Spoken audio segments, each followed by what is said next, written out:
વિદ્યાર્થી મિત્રો, કોયડા નંબર 6.5 અને 6.6 આપણે જોવાનો છે. હવે અહીંયા જે આપેલું છે કે પાણીની બાષ્પ સંપૂર્ણ વાયુ છે તેમ ધારીએ. એટલે પાણીની બાષ્પને આપણે વાયુ અવસ્થામાં લઈશું.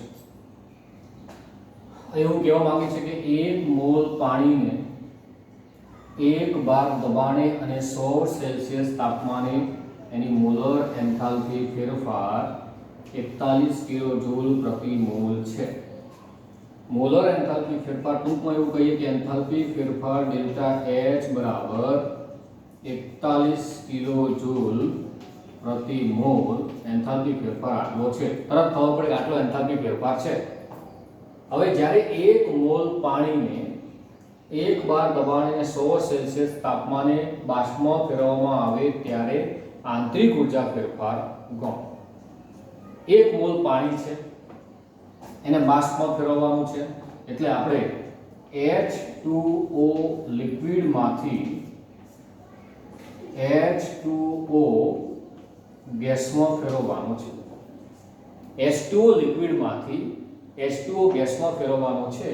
અહીંયા તમે ડેલ્ટા Ng લેશો, ડેલ્ટા Ng એમાં Np Nr નિપજોના મોલ માઈનસ પ્રક્રિયકોના મોલ, પણ વાયુ રૂપ નિપજોના મોલ લેવાના માઈનસ વાયુ રૂપ પ્રક્રિયકોના mall.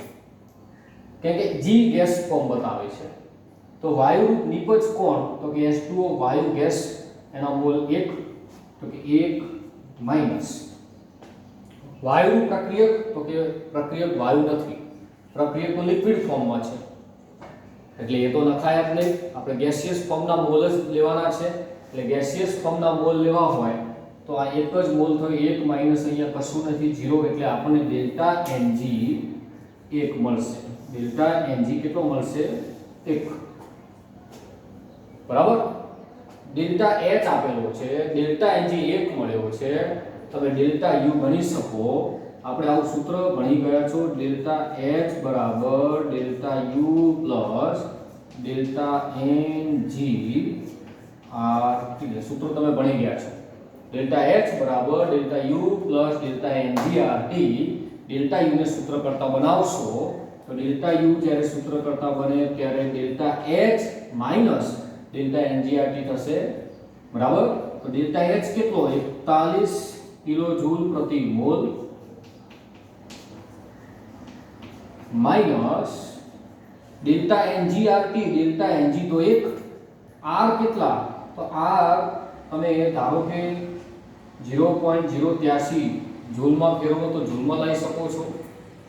0.083 joule, kelvin inverse, mole inverse એ જૂલમાં છે. 0.083 R નો એકમ. તો R ના કેટલાક એકમો પણ તમારે ધ્યાન રાખવાના છે. R ના એકમ 0.082 લિટર ATM, લિટર વાતાવરણ, કેલ્વિન ઇન્વર્સ, મોલ ઇન્વર્સ છે. પછી બીજો R નો એકમ 0.08314, અહીંયા લિટરની જગ્યાએ ખાલી 12 આવશે, તો કે 12 લી કેમો. પેલું વાલી કેમો અને આ બાલી કેમો. બરાબર. વા એટલે વાતાવરણ, litre, kelvin inverse, mole inverse.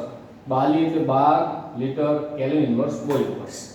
અહીંયા 12 અને લિટર 0.08314 થશે. 12 અને લિટરમાં તમારે યાદ રાખવાનું 0.08314 લેવાનું થાય. બરાબર. લિટરમાં લેવો હોય, 12 માં લેવો હોય. હવે જ્યારે જૂલમાં ફેરવવો હોય, જૂલમાં, તો જૂલમાં આવું કંઈક છે, 8.3 joule kelvin inverse, mole inverse થાય. એકમ છે 8.3 કેલ્વિન ઇન્વર્સ, મોલ ઇન્વર્સ. કિલોજૂલમાં ફેરવવો હોય તો આને 1000 વડે ભાગવા પડે કિલોજૂલમાં ફેરવવા માટે. આપણે કરીશું. ચલો R નો એકમ 8.3 લઈએ. અહીંયા ડેલ્ટા Ng 1 ગુણ્યા 8.3 ગુણ્યા 10⁻³ કિલોજૂલમાં ફેરવવા માટે. અને T તાપમાન અહીંયા આપેલું છે 100 અંશ સેલ્સિયસ, તો 273 પ્લસ 100 એટલે 373 અહીંયા થશે. 373 લખીશું, આ ગુણાકાર કરીશું એટલે આપણને ડેલ્ટા U બરાબર 41 કિલોજૂલ પ્રતિ જે મોલ છે. આ જવાબ પણ કિલોજૂલમાં મળશે, એટલે 10⁻³ વડે અહીંયા ભાગી દીધા છે. આપણે ગુણી દીધા કહેવાય, ભાગવા 1000 વડે ભાગી દેવાના છે. તો ભાગતા આપણને 41 માઈનસ મારા ખ્યાલથી સમથિંગ 3.096 કિલોજૂલ પ્રતિ મોલ. અમે ડેલ્ટા યુ 41 માંથી 3.096 બાદ કરી અને ફાઇનલ જવાબ તમે લાવી શકશો 37.904 કિલોજૂલ પ્રતિ મોલ. અમને ડેલ્ટા યુ અહીંયા કિલોજૂલ પ્રતિ મોલમાં તો મળે 37.904 તમને મળશે. સીધો સિમ્પલ દાખલો છે. આ દાખલો તમે હજી પણ આ રીતે પૂછી શકે. લિક્વિડમાંથી ગેસમાં કર્યું, લિક્વિડમાંથી સોલિડમાં પૂછે, લિક્વિડમાંથી સોલિડમાં પૂછે, સોલિડમાં લિક્વિડમાંથી સોલિડમાં ફેરવવું પૂછે તે વખતે ડેલ્ટા Ng 0 થાય. લિક્વિડ અહીંયા સોલિડ હોય તો ગેસ તો નથી, તો ડેલ્ટા Ng 0 થાય. તો તમે ડેલ્ટા Ng 0 કરો અહીંયા તો 0 ગુણ્યા RT એટલે આ આખું 0 થઈ જાય. તો ડેલ્ટા H અને ડેલ્ટા U સરખા થાય. તો ડેલ્ટા H આપણને 41 આપે તો ડેલ્ટા U પણ 41 થાય કિલોજૂલ પ્રતિ મોલ. બરાબર. જ્યારે લિક્વિડમાંથી સોલિડમાં ફેરવવાનું પૂછે ત્યારે. આ તો લિક્વિડમાંથી ગેસમાં ફેરવ્યું એટલે પૂછ્યું. સોલિડમાં ફેરવવાનું પણ પૂછી શકે, બરફમાં રૂપાંતર કરો એવું પણ પૂછી શકે. એ તમારે ધ્યાનમાં રાખવાનું છે. બરાબર છે. ત્યારબાદ કોયડા નંબર 6.6 પર આપણે જઈએ છીએ. બરાબર. જોઈએ જરા 6.6 કોયડો શું કહેવા માંગે છે.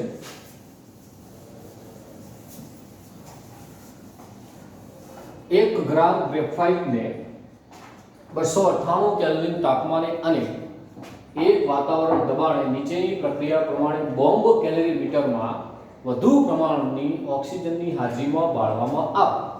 આ પ્રક્રિયા આપણને આપેલી છે. ગ્રેફાઇટને બાળ્યો CO2 મળે. પ્રક્રિયા દરમિયાન તાપમાન 298 કેલ્વિન તાપમાનથી વધીને 299 કેલ્વિન થાય.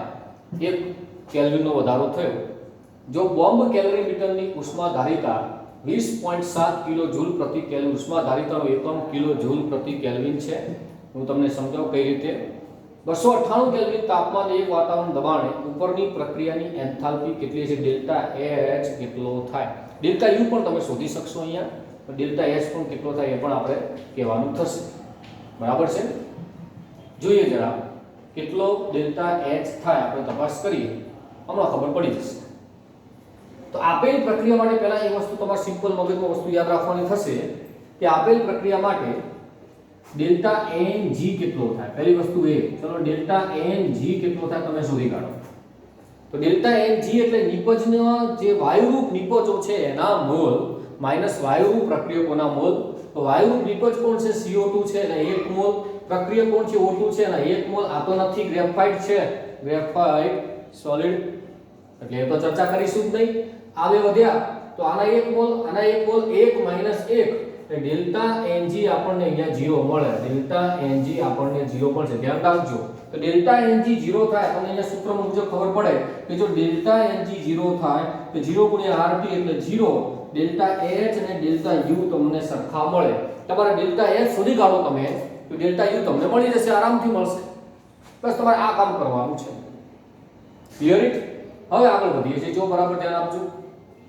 બોમ્બ કેલરીમીટર જે છે એમાં જે કાર્ય અચળ કદે થાય એટલે ડેલ્ટા V કદમાં થતો ફેરફાર પણ 0.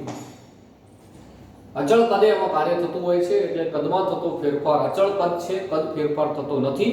ડેલ્ટા V બરાબર 0 કરીશું. તો ડેલ્ટા V અહીંયા 0 આવી ગયો. કદમાં થતો ફેરફાર 0, કદમાં ફેરફાર થતો નથી.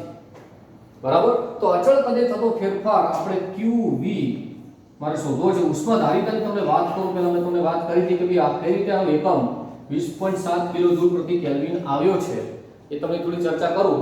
તો ઉષ્માધારિતા C બરાબર તમે આવું ભણી ગયા Q/ΔT તમે ભણી ગયા, સૂત્ર ભણી ગયા. C બરાબર Q/ΔT. કોઈ પણ પદાર્થનું તાપમાન માં 1 સેલ્સિયસ જેટલો વધારો કરવા માટે આપવી પડતી ઊર્જા Q. બરાબર. તો એને કહેવાય ઉષ્માધારિતા. આ તમે ભણી ગયા. હવે Q નો એકમ શું? તો Q નો એકમ જૂલ, કિલોજૂલ ગમે તે હોઈ શકે. તાપમાન એકમ શું હશે કે કેલ્વિન. તો જૂલ પ્રતિ કેલ્વિન, કિલોજૂલ એટલે કિલોજૂલ પ્રતિ કેલ્વિન. તો આનો ઉષ્માધારિતાનો એકમ કિલોજૂલ પ્રતિ કેલ્વિન. આ રીતે તમને સૂત્રના આધારે ખબર પડશે. તમારે આમાં ડેલ્ટા T તમને આપેલો છે, ઉષ્માધારિતા તમને C પણ આપેલી છે. તમારે શોધવાનું શું છે? Q શોધવાનું છે. એકવાર તમે Q મેળવી દો તમને ડેલ્ટા H મળી જશે. તમે q મેળવી લેશો ડેલ્ટા s તમને આરામથી મળશે. તો આપણું કાર્ય છે પહેલા q મેળવવાનું. તો પહેલા q શોધવા પ્રયત્ન કરીએ. અચળ કદે ઉષ્મામાં થતો ફેરફાર qv બરાબર, કેમ કે અચળ કદે કેમ કે ડેલ્ટા v 0 છે, અચળ કદે ઉષ્મામાં થતો ફેરફાર qv બરાબર તમે આ સૂત્ર ભણ્યા છો cv બરાબર qv qv upon ડેલ્ટા. સૂત્ર તમને ખ્યાલ છે બરાબર. c બરાબર q upon ડેલ્ટા t, પણ cv લો તો qv લેવું પડે બરાબર. તો અહીંયા qv નું સૂત્ર કરતા બનાવો તો qv બરાબર શું cv delta t, cv delta t બરાબર. ધ્યાન રાખજો. હવે પ્રક્રિયા દરમિયાન બોમ્બ કેલરીમીટરમાં હંમેશા ઉષ્મા મુક્ત થાય છે. તો ઉષ્મા શેપક પ્રક્રિયા બોમ્બ કેલરીમીટરમાં આપણને મળશે. એટલે અહીંયા માઈનસ કરીશ તો qv બરાબર માઈનસ cv કેટલું આપેલું તો cv 20.7 કિલો જૂલ પ્રતિ કેલ્વિન ગુણ્યા ડેલ્ટા ટી કેટલો, ડેલ્ટા ટી એટલે 299 માંથી 298 બાદ કરો, 299 માંથી 298 બાદ કરો એટલે 1 કેલ્વિન નો ફેરફાર આવ્યો, ડેલ્ટા ટી 1 આવ્યો, કેલ્વિન કેલ્વિન કેન્સલ આઉટ, આપણને qv મળે છે કેટલો -20.7 કિલો જૂલ. આટલો આપણને qv મળે -20.7 કિલો જૂલ એટલી ઉષ્મા મુક્ત થશે. કેમ કે પ્રક્રિયા ઉષ્મા શેપક થશે. આટલી ઉષ્મા 1 ગ્રામ જ્યારે આપણે ગ્રેફાઇટ નું દહન કરીએ છીએ ત્યારે મુક્ત થઈ ઉષ્મા ધારિતા આપણને આપેલી છે. તો 1 ગ્રામ ગ્રેફાઇટ નું દહન કરીએ ત્યારે આપણને qv આટલી મળે છે -20.7 કિલોજૂલ પ્રતિ કિલોજૂલ. આટલી ઉષ્મા આપણને મળે છે. હવે સમજો આપણે ડેલ્ટા S શોધવાનો છે. આપણો પ્રયત્ન ડેલ્ટા S શોધવાનો છે.